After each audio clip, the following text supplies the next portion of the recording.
Shalom, selamat pagi anak-anak. Bertemu kembali dengan Ibu Dia Arumsasi dalam pelajaran pendidikan agama Kristen untuk kelas 12. Tema kita pada pertemuan hari ini adalah pembawa damai sejahtera yang berhubungan dengan hak asasi manusia sebagai anugerah Tuhan. Adapun kompetensi dasar dalam materi saat ini adalah yang pertama, menerima demokrasi dan HAM sebagai anugerah Allah. Yang kedua, mengembangkan perilaku yang mencerminkan nilai-nilai demokrasi dan HAM. Yang ketiga, memahami arti demokrasi dan HAM, serta mengenali berbagai bentuk pelanggaran demokrasi dan HAM yang merusak kehidupan dan kesejahteraan manusia. Dan yang keempat, diharapkan nanti kalian bisa membuat karya yang berkaitan dengan bagaimana menerapkan sikap dan perilaku yang menghargai demokrasi dan HAM. Jadi, pelajaran ini sangat dekat sekali dengan pelajaran PKN ya anak-anak. Nah, nanti ada hubungannya juga dengan pelajaran sosiologi. Nah, nanti kita akan lihat bagaimana value yang ada dalam materi ini dipandang dari segi kekristenan. Ya, dari alamat web yang ada di sini ya, ini ada kutipan yang berkata bahwa setiap tanggal 10 Desember warga dunia memperingatinya sebagai hari HAM. Namun nyatanya di Indonesia kasus pelanggaran HAM masih kerap terjadi, bahkan ada yang belum selesai hingga kini. Ya. Artikel ini sepertinya memang ada benarnya ya. Tapi memang kita akan melihat bahwa di sekeliling kita itu ternyata memang beberapa kasus yang menyangkut pelanggaran HAM itu memang belum terselesaikan dengan baik. Ya. Nah, kita akan melihat di sini ya, korelasinya seperti apa dengan apa yang ditulis oleh artikel yang tadi ya. Kalau kita mengamati peristiwa yang terjadi di masyarakat, ini sangat terlihat bahwa peristiwa itu menunjukkan kualitas demokrasi dan HAM yang ada di Indonesia. Ya, di sini banyak sekali terjadi, katakanlah seperti kerusuhan, kemudian ada tawuran, kemudian ada yang namanya main hakim sendiri. Padahal di sini kita menjunjung tinggi yang namanya stop akan pelanggaran hak asasi manusia. Stop radikalisme. Ya. Semua pendidikan karakter berupaya untuk menekankan nilai-nilai dan hal-hal yang menyebabkan radikalisme itu berkembang itu harus ditekan dengan mengembangkan sikap nasionalisme dan kebangsaan yang ada. Ya, tapi kenyataannya pelanggaran itu masih kita lihat sampai saat ini. Nanti untuk lebih jelasnya kalian akan melihat dari sekitarmu ya, di lingkungan di mana kalian berada, juga melalui media sosial ataupun artikel yang ada, bagaimana pelanggaran HAM itu masih terjadi. Nah, sekarang ya, dari artikel yang ada ini Budia masukkan dalam PPT ini sebagai contoh ya, bahwa artikel ini menuliskan, melansir okezone.com Senin 9 Desember 2019, ke-51 kasus pelanggaran HAM tersebut terdiri dari penggusuran paksa, perampasan lahan, pelanggaran hak-hak buruh, pelanggaran hak sebagai pemeluk agama atau keyakinan, kegagalan pemerintah mengelola sistem jaminan sosial yang dibebankan kepada rakyat melalui peningkatan iuran BPJS, dan kasus pinjaman online. Nggak hanya itu, masih ada kasus-kasus lain yang cukup serius. Tadi okezone itu menuliskan ada 51 kasus pelanggaran, tapi kalau ditulis di sini semua mungkin ya tidak akan cukup ya untuk halamannya. Jadi ini beberapa contoh yang ditampilkan, tapi mungkin kita bisa mengatakan setuju juga, kita masih melihat hal-hal itu muncul sebagai masalah yang terus ada di dalam kehidupan masyarakat kita ya. Jadi seperti masalah itu langganan dan kayaknya belum pernah selesai, nggak tahu selesainya kapan ya.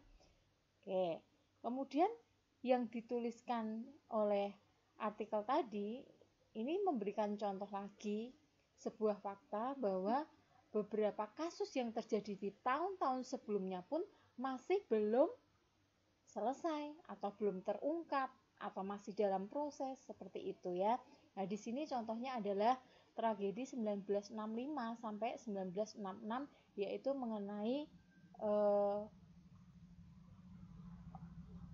Orde Razia ya, Orde Razia atau di sini dikatakanlah waktu itu ada perpindahan Orde Lama ke Orde Baru. Ya, di sana beberapa pelanggaran HAM itu terjadi.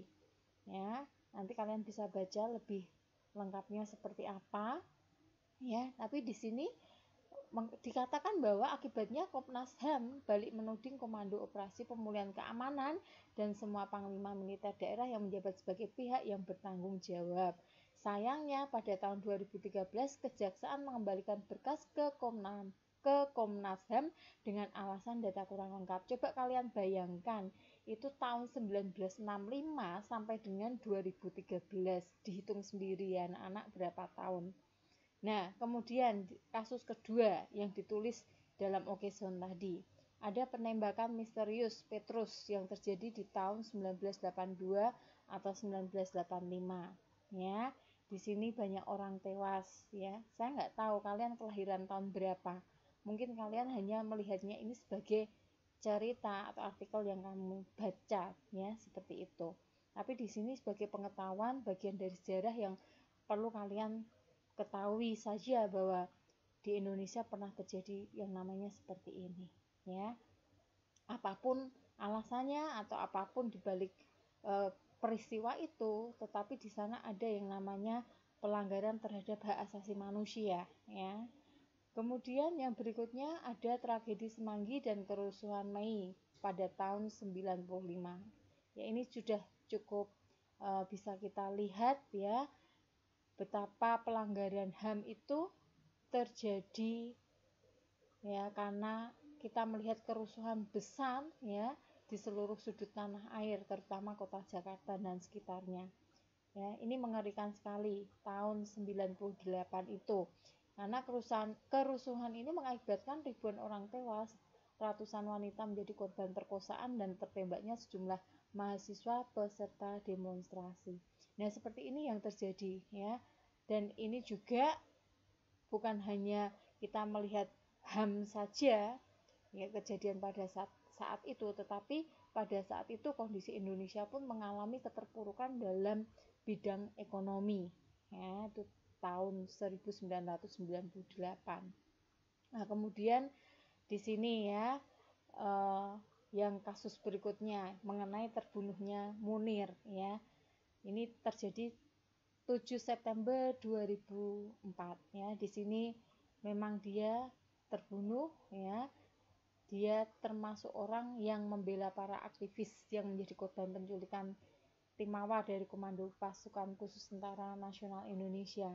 Ya, jadi ini termasuk bisa dikatakan pelanggaran HAM ya, tapi kasus ini sampai sekarang pun belum selesai.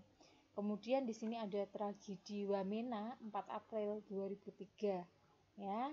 Jadi di sini juga terjadi peristiwa yang mengakibatkan beberapa orang tewas dan memakan korban jiwa, terjadi penangkapan, penyiksaan dan perampasan secara paksa. Nah, di sini menjadi perhatian kita bersama dan khususnya Komnas HAM pun, tetapi di sini ternyata masalah ini juga belum selesai dengan baik ya. Itu beberapa contoh yang ada. Nah, sekarang masuk kepada skup yang mungkin bagi kita lebih sempit karena kita masih di level SMA ya, jadi kelas 12 atau 3 SMA ini. Jadi kita akan memandang HAM dan demokrasi itu nanti seperti apa. Jadi antara demokrasi dan HAM itu sesuatu yang berhubungan. Tapi di sini karena kita belajar pendidikan agama Kristen, kita akan melihat mengapa pembahasan tentang demokrasi dan HAM itu relevan untuk orang Kristen. Ya, kalian bisa lihat gambar dalam PPT ini. Coba gambar yang pertama, kalau kalian melihat itu ada pemilihan ketua OSIS atau pengurus perwakilan dari masing-masing kelas, ya karena seperti itu. Dan di sana anak-anak atau siswa seusia kalian, yaitu SMA atau SMP, sudah mulai belajar untuk berorganisasi, belajar untuk berdemokrasi, menyatakan pilihannya untuk memilih orang-orang atau teman-teman yang dianggap mampu mewakili aspirasi mereka untuk berjalan dalam koridor sekolah supaya kegiatan intrasekolah itu berjalan dengan baik, ya. Jadi kita tidak bisa lepas dari yang namanya kondisi demokratis yang ada di lingkungan kita. Kemudian gambar di sebelahnya itu ada pemilihan ketua RT, ya.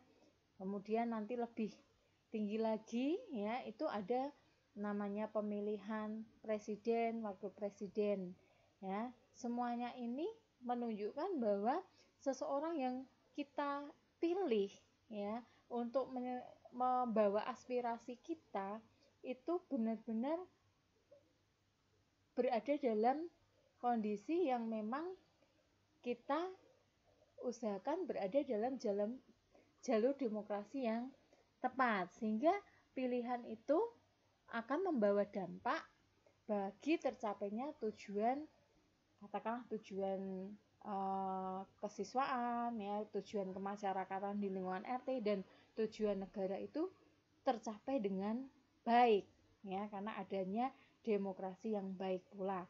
Nah, disinilah jawaban mengapa pembahasan tentang demokrasi dan HAM itu relevan untuk orang Kristen, untuk siswa Kristen, ya, karena kita hidup di tengah masyarakat yang heterogen dan mempunyai sistem untuk mengatur kegiatan dalam masyarakat dan negara dengan tujuan untuk kebaikan dan ketertiban kelangsungan hidup suatu negara. Nah, ini jawabannya. Note, catat ya anak-anak semuanya. Jadi di sini pembahasan mengenai demokrasi dan HAM itu relevan untuk kita secara umum saat ini, dan kita sebagai orang Kristen saat ini pun adalah hal yang memang relevan, ya. Nah, kemudian yang berikutnya kita akan melihat lebih dalam lagi sebenarnya apa sih demokrasi itu sendiri. Demokratis itu dari adjektif kata sifat berarti bersifat demokrasi, seperti negara yang demokratis, negara yang bersifat demokrasi, atau negara yang bersifat mengutamakan persamaan hak, kewajiban, dan perlakuan bagi semua warga negara. Ya, jadi poin pentingnya di sini adalah mengutamakan kepentingan negara, semua warga negara, ya. Itu demokratis, walaupun nanti dalam penjabarannya itu nanti secara teknis mungkin bisa bermacam-macam sesuai lingkungan, sesuai waktu, dan sesuai dengan level di mana demokratis atau demokrasi itu diterapkan, ya. Kemudian karena tadi kita belajar mengapa demokrasi dan HAM itu masih relevan atau relevan dengan kehidupan orang Kristen, nah kita akan melihat arti kata demokrasi ini dari bahasa Yunani. Kata demokrasi ini berasal dari bahasa Yunani yang dikatakan demokrasia, yang artinya kekuasaan rakyat yang terbentuk dari demos. Demos itu sendiri artinya rakyat, dan kratos itu kekuatan atau kekuasaan. Jadi demokratia yaitu dari demos dan kratos yang artinya kekuasaan rakyat, ya. Jadi di sini menekankan seperti tadi dikatakan bahwa penekanannya adalah untuk kepentingan semua warga negara atau kepentingan orang banyak. Kembali di sini, pada abad ke-5 sebelum Masehi untuk menyebut sistem politik negara kota Yunani, salah satunya Athena.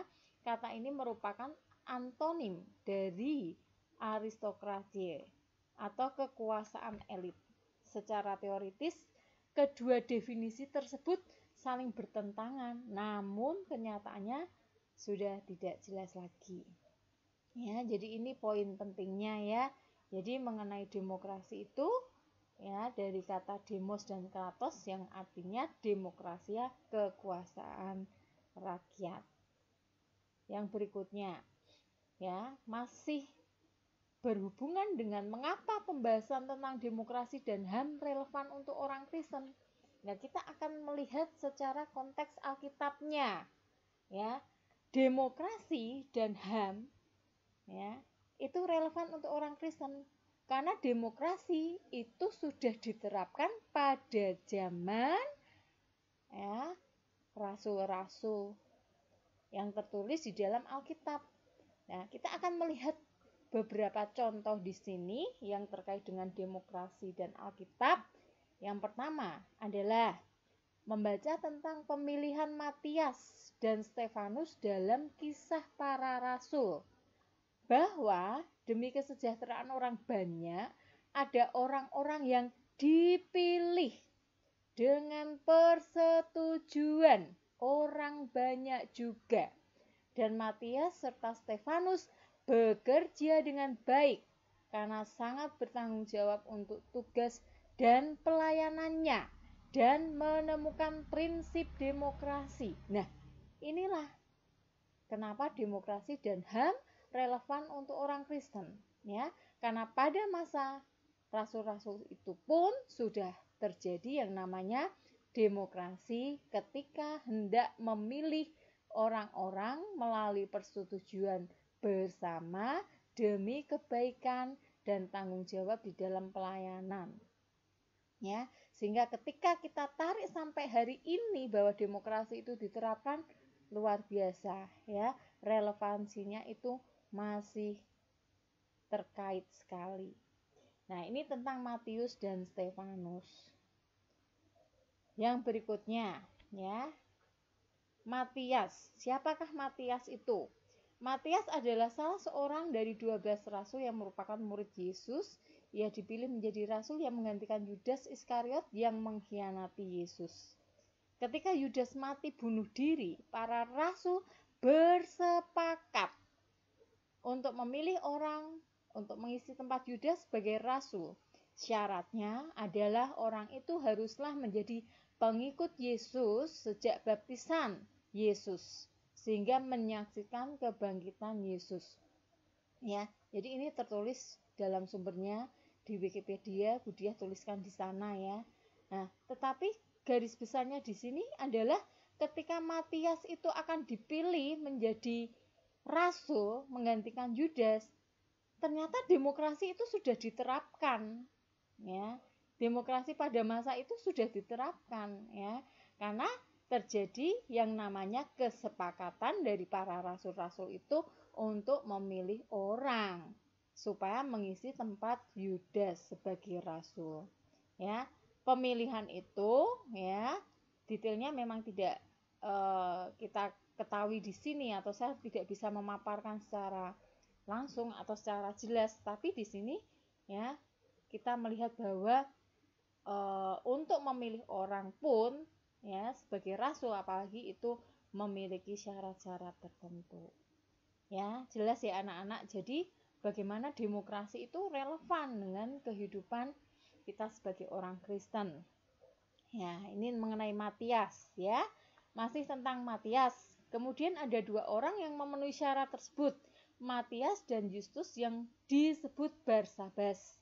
Matias kemudian terpilih menjadi rasul ya. Sebagaimana rasul lainnya, ia menerima Roh Kudus pada hari Pentakosta. Akan tetapi karya dan kehidupannya selanjutnya tidak diketahui. Dikisahkan bahwa ia pertama-tama berkhotbah di daerah Yudea, tetapi kemudian ia berkarya di Kapadokia dan di sekitar Laut Kaspia. Ya, jadi kalau kita melihat seperti ini, mungkin pemilihan itu awalnya nominenya atau nominasinya banyak sekali, sampai akhirnya mengerucut kepada 2 orang dan akhirnya hanya Matias yang terpilih. Jadi ini proses demokrasi sudah terjadi pada saat itu. Ya sama seperti kalian hari ini membayangkan dari 36 orang di kelas ya atau 36 siswa di kelas ya memilih ketua, wakil ketua, bahkan pengurus kelas. Ya itu kan ada proses-prosesnya, ya kan? Jadi demokrasi itu sangat relevan dengan kehidupan orang Kristen dan ini bisa kita lihat dari tokoh yang ada di dalam Alkitab. Yang berikutnya Stefanus, ya kita angkat tokoh ini, ya, yaitu dari Kisah Para Rasul pasal yang ke-6 ayat 1 sampai dengan yang ke-7. Yang pertama, ayat pertama. Pada masa itu ketika jumlah murid makin bertambah, timbullah sungut-sungut di antara orang-orang Yahudi yang berbahasa Yunani terhadap orang-orang Ibrani karena pembagian kepada janda-janda mereka abaikan dalam pelayanan sehari-hari. Ya. Ayat yang kedua. Berhubung dengan itu, ke-12 rasul itu memanggil semua murid berkumpul dan berkata, kami tidak merasa puas karena kami melalaikan firman Allah untuk melayani meja. Jadi di ayat yang pertama itu terjadi sebuah peristiwa yang menjadi latar belakang dari sebuah cara untuk memutuskan atau mengatasi konflik yang terjadi pada masa itu, ya. Jadi konfliknya terjadi karena ternyata ada sesuatu pekerjaan yang diabaikan atau menjadi terabai karena ya di sini ada beberapa sungut-sungut ya atau timbul sungut-sungut di antara orang Yahudi ya. Nah, kemudian ya masalahnya adalah apa? Masalahnya karena pembagian kepada janda-janda mereka diabaikan dalam pelayanan sehari-hari. Ya. Kenapa kok menjadi diabaikan?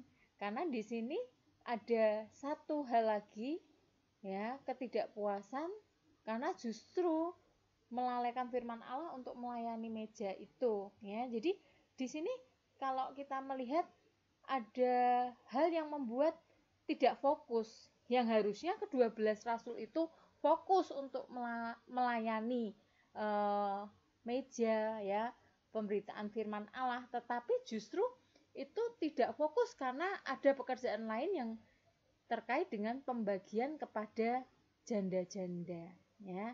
Ya justru itulah yang akhirnya jumlah murid bertambah tapi malah menimbulkan masalah baru ya. Ini dari 2 ayat ini. Nah, kemudian kita lihat ayat yang ketiga. Karena itu, saudara-saudara, pilihlah 7 orang dari antaramu yang terkenal baik dan yang penuh roh dan hikmat, supaya kami mengangkat mereka untuk tugas itu. Tugas itu, tugas yang dimaksud tadi apa? Tugas yang ada di ayat yang pertama tadi, yaitu tugas untuk melayani pembagian untuk janda-janda. Jadi untuk hal yang bisa terkait dengan diakonia atau istilahnya menolong janda-janda dalam pembagian ya berkat seperti itu. Jadi ketika nanti orang ini dipilih untuk melakukan tugas di ayat yang pertama tadi untuk pembagian janda-janda, akhirnya para rasul itu akan bisa fokus untuk pelayanan mengenai pemberitaan firman ya. Jadi yang tertulis di ayat 3 itu adalah solusi ya yang berusaha diambil untuk mengatasi konflik yang terjadi di ayat yang pertama dan kedua, yaitu mengenai pembagian untuk janda-janda dan pelayanan meja atau pemberitaan firman. Tetapi kita perhatikan menariknya di sini ya, bahwa ya di sini harus ada langkah. Langkahnya apa? Pilihlah 7 orang dari antaramu. yang terkenal baik dan yang penuh roh dan hikmat. Ya, jadi di sini ketika akan memilih 7 orang yang akan menghandle tugas di ayat yang pertama tadi, ditampilkan syarat, ya, syarat yang bagaimana? Terkenal baik, yang penuh roh dan hikmat. Jadi 3 hal ini adalah kriteria untuk memilih 7 orang. 7 orang dari apa? Dari antaramu. Dari antaramu itu pasti banyak jumlahnya. Tetapi yang dipilih kan hanya 7 orang. Dengan kriteria 3 tadi, terkenal baik, penuh roh, dan hikmat. Nah, pemilihan sudah terjadi pada masa rasul-rasul saat itu. Ya kan? Berarti demokrasi pada saat itu sudah terjadi. Ya. Oke. Itu ya. Jadi penekanannya di ayat yang ketiga ini. Mengapa demokrasi dan HAM itu relevan dengan kehidupan orang Kristen saat ini? Ya karena ini. Kita melihat contoh ya, rasul-rasul pada saat itu pun menerapkan demokrasi untuk menyelesaikan masalah atau konflik yang terjadi. Ya. Oke, kita lanjut. Di ayat yang keempat. Dan supaya kami sendiri dapat memusatkan pikiran dalam doa dan pelayanan firman. Ya, kami sendiri itu maksudnya juga rasul-rasul itu tadi. Untuk apa? Memusatkan pikiran dalam doa dan pelayanan firman. Artinya kita kembali ke ayat yang kedua tadi. Ya, supaya rasul-rasul itu fokus untuk pelayanan firman atau pelayanan meja tadi ya. Kalau di ayat kedua tadi kan dikatakan pelayanan meja. Jadi fokus untuk doa dan pelayanan firman. Kenapa? Karena yang di ayat 1 pembagian untuk janda-janda yang terabaikan tadi sudah ditangani oleh 7 orang yang akan dipilih tadi melalui demokrasi. Begitu ya, sampai ayat 4 itu jalan ceritanya seperti itu. Ya, demokrasi sudah berproses. Ya. Nah, sekarang kita lanjutkan di ayat yang kelima. Ya.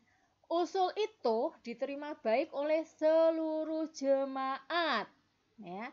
Lalu mereka memilih Stefanus, seorang yang penuh iman dan Roh Kudus, ya, dan Filipus, Prokorus, Nikanor, Timon, Parmenas, dan Nikolaus, seorang penganut agama Yahudi dari Antioquia. Coba kalian hitung 7 orang benar atau tidak itu. Stefanus, Filipus, Prokorus, Nikanor, Timon, Parmenas, dan Nikolaus. Ya, 7 benar. Budiah juga menghitung ini 7. Ya kan? Nah, mereka yang terpilih di antara jemaat itu ya memiliki kriteria seperti yang sudah disampaikan di ayat yang ketiga tadi. Sesuai usulan dari rasul-rasul yang ada. Yang terpilih adalah penuh iman dan Roh Kudus.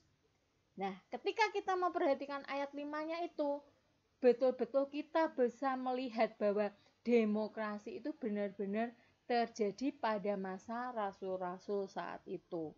Ya, jadi ketika demokrasi berjalan, kita melihat bahwa di dalam demokrasi itu ada yang namanya usulan.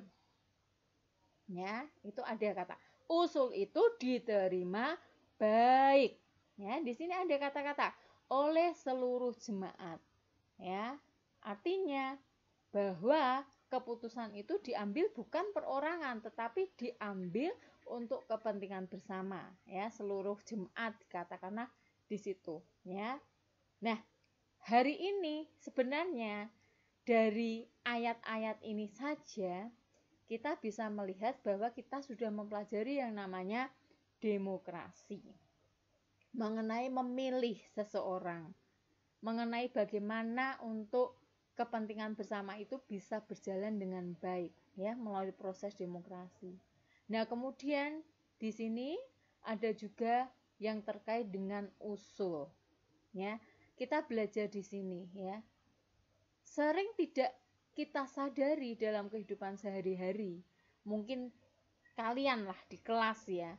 Kalian memiliki usul ya atau sebenarnya memiliki pendapat ya yang ingin disampaikan. Tapi kadangkala pendapat itu ada orang atau temanmu yang tidak setuju ya. Beberapa orang yang tidak setuju. ya. Mungkin misalnya ya, karena kalian kelas 3 atau kelas 12 berarti sudah pernah yang namanya ke Bali, ya enggak? Ya, kecuali mungkin era besok itu karena Covid, pariwisata mungkin belum dibuka jadi belum bisa ke Bali, tapi berdoa saja semoga membaik dan bisa ke Bali ya. Tapi mungkin pada saat kalian itu mau ke Bali, itu biasanya kadangkala tuh menentukan sesuatu yang untuk kebersamaan. Contohnya ya, misalnya itu tentang jaket ya. Wah, pesen jaket seragam satu kelas, ya kan?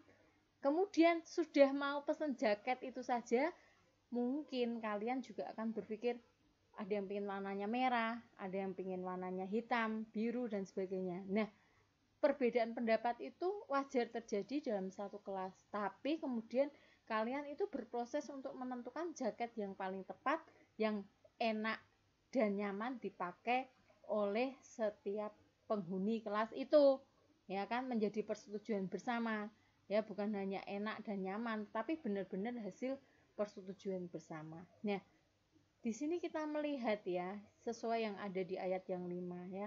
Kadangkala kita punya usulan atau pendapat. Nah, tapi melalui ayat ini kita juga belajar bagaimana kalau kita punya pendapat atau punya usulan tuh kadangkala memang bisa saja diterima atau ditolak ya. Jadi itu terkait dengan demokrasi itu melekat mengenai usulan yang diterima atau tidak ya.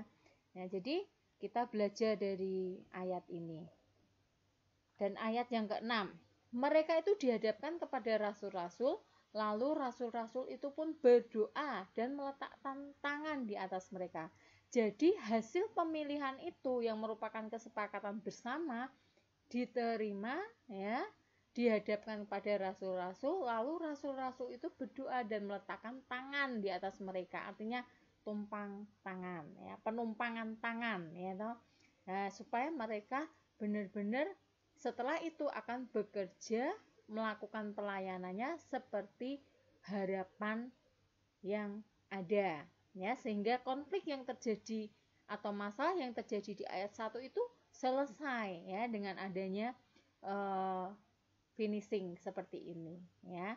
Kemudian di ayat yang ketujuhnya ya, firman Allah makin tersebar dan jumlah murid di Yerusalem makin bertambah banyak. Juga sejumlah besar imam menyerahkan diri dan percaya. Nah, lihat ini ayat yang ketujuh ya, efek atau hasil dari sebuah demokrasi yang bisa berjalan dengan baik ya, luar biasa ya. Tadi kalau kalian membaca di ayat 1 tadi dikatakan murid bertambah banyak ya, tapi ada masalah. Tapi di ayat ketujuh ini luar biasa, ketika masalah terselesaikan ya, murid semakin bertambah banyak ya. Karena bertambah banyak ya, sebab apa? Ya, sebab tadi masalah terselesaikan, konflik terselesaikan melalui demokrasi, dan benar-benar tadi dikatakan ada yang fokus untuk pekerjaan pelayanan pembagian untuk janda-janda, tapi rasul-rasul fokus untuk pekerjaan pelayanan firman Tuhan dan pelayanan meja ya, sehingga di sini firman Allah makin tersebar dan jumlah murid di Yerusalem makin bertambah banyak ya.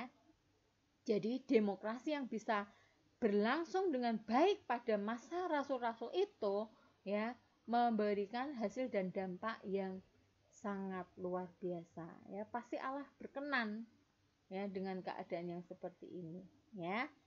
Jadi kita melihat tadi dari Stefanus ya, mengenai demokrasi yang diterapkan pada masa itu ya. Nah, sebelum ke tugas ya, pada intinya ya, kita melihat bahwa banyak pelanggaran HAM dan demokrasi yang belum berjalan dengan semestinya itu masih terjadi ya. Tetapi kita sebagai siswa Kristen ya, sebagai orang Kristen, kita hidup di tengah-tengah lingkungan ya yang masih relevan dengan demokrasi dan HAM itu sendiri. Dan kita melihat contoh keteladanan yang diberikan melalui tokoh ya, Matias dan Stefanus tadi, paling tidak kita bisa melihat bagaimana kita bersikap di tengah lingkungan dan bersikap ketika demokrasi itu sedang dilakukan ya.